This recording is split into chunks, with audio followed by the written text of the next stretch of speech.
confident pa naman ako na safe yung anak ni Mr. Victor dito. Tapos magrarambulan na pala kayo. Tapos kung ano-ano pang pinagbibibintang ninyo.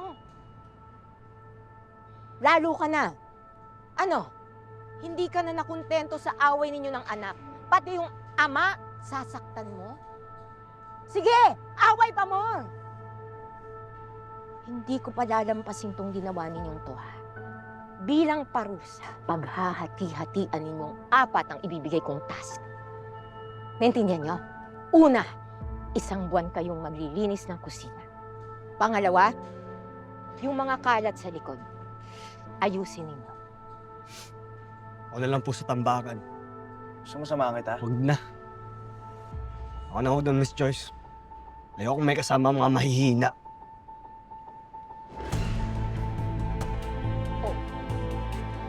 Ano na yung mayabang na yan?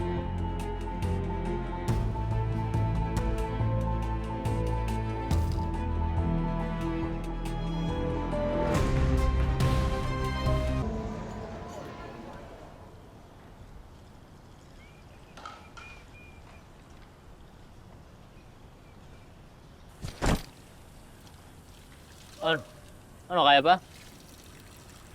Ano sa tingin mo? Ikaw nga putok masil, ako pa pinapabuhat mo. Ba't ka kasi pumayag? Alam mo, mahirap kasi sa'yo, masyado kang mabait. Masama ba yun? Malamang. Sinasamantala lang ng iba yung kabaitan mo.